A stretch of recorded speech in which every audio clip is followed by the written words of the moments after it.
Can you talk to us about how to overcome that fear, be relentless as hell, and going after what we want to make that a reality? There are a few things which, a couple of things which I think is very important. The first thing I want to talk about is people of color who are blessed with wealth and opportunity. We tend to think that entrepreneurship and success is a zero-sum game, meaning if you get $1 billion, then I cannot get $1 billion. So if I hear that you're doing something great, which has the potential for you getting $1 billion, but because I have $500 million, no, you can't do that. I'm going to do whatever I can, or maybe I will not do anything to help you, which will enable you to get to that goal. So a lot of what I have noticed is a lot of wealthy black people don't want other people with potential to do well. So I think that that is the first thing that we need to focus on, how to accept the fact that we all can be successful. All of us. There's no reason why no one here shouldn't be. You know, it's perfectly fine that we all can be successful. And the second thing that I want us to go into 2024 with is that you can do it too. You can do it too. What's the difference between you and Elon Musk? Does he have two heads? Until you show me someone that has two heads, don't tell me I can't do it. You don't know what I'm capable of.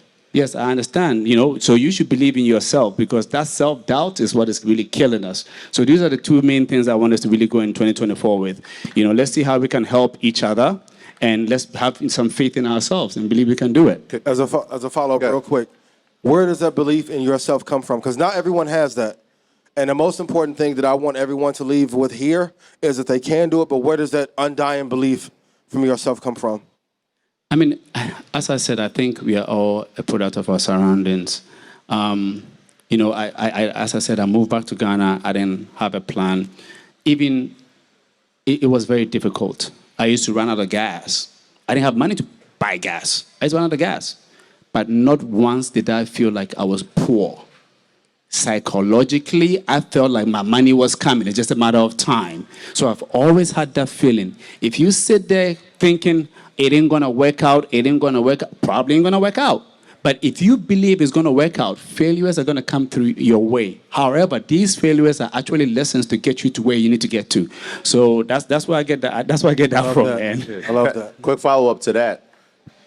Oil and gas is a competitive space, right? And so as you're breaking new ground, especially for the country, what is it like from the competition? What kind of challenges are you facing? I'm sure there's people that are like, no, we can't let him win. Ooh. Yeah, it was a tough one, because I'm the first of our kind to really break through. It was really challenging. So a lot of entities tried their best to ensure that I will not be able to achieve that. Now, let me give an example.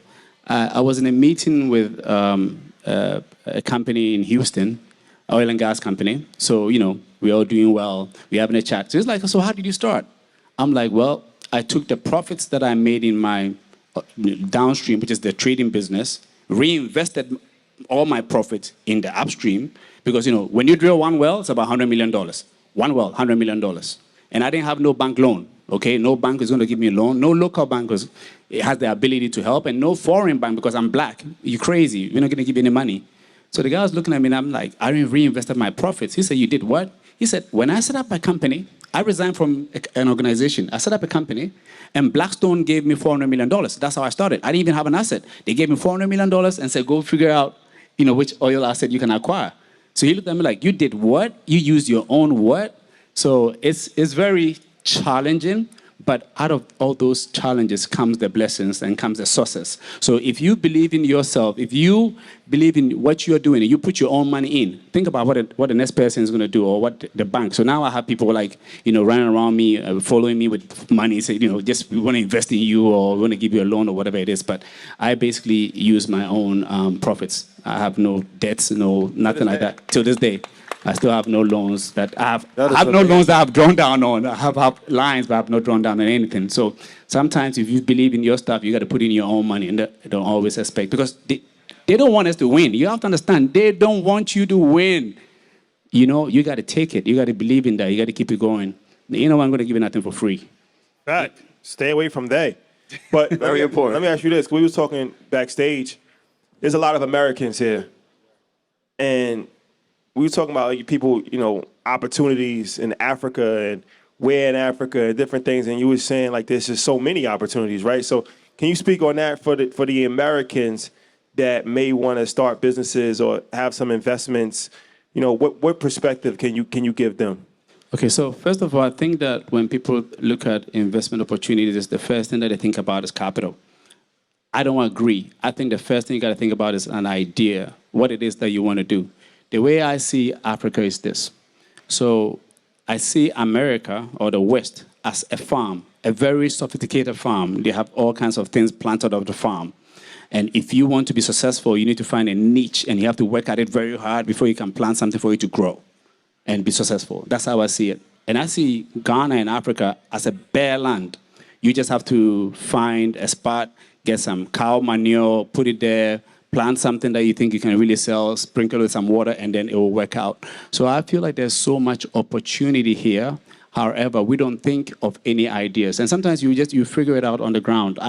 My background is accounting and finance. I didn't know nothing about telecoms. I don't know nothing about oil and gas, but I figured out, being around, just being in Ghana. So please don't always think of, I need to find $500,000, or I need to find $100,000, or I need to no. There's so much opportunity here. There are people that came here with next to nothing. Well, you gave us a great example of the porta potties.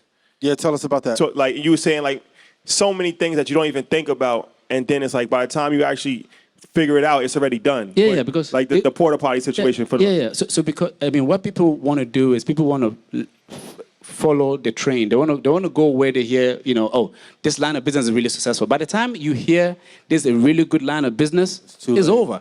I mean, people have made the most out of it, and the entry barrier will be higher, the returns are going to be lower and stuff. And like I said, it could be as simple as creating any brand, anything at all from here.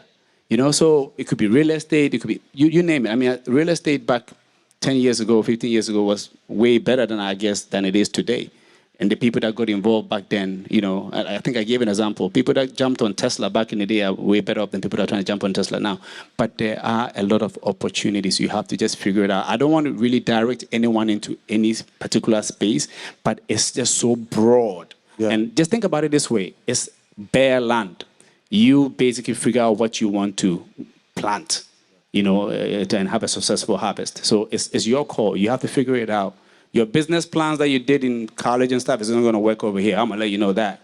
Forget that business plan and this, that. No. SWOT, what was it? SWOT, S-O-T, SWOT analysis. SWOT analysis. Yeah. Forget all that. All that, no. Now, this is the real deal. This is the jungle. This is your, most people have their college degree. This is your master's, your PhD. This is the real deal. Yeah. And what I want to let you know is there's so much opportunity and the returns here.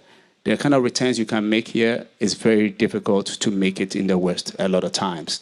Don't sleep on Africa. Do not sleep on Africa. One thing I will tell you is that the wealthiest black man who look like us is from where? Africa. Where did he make the money? Africa. So why are we slacking?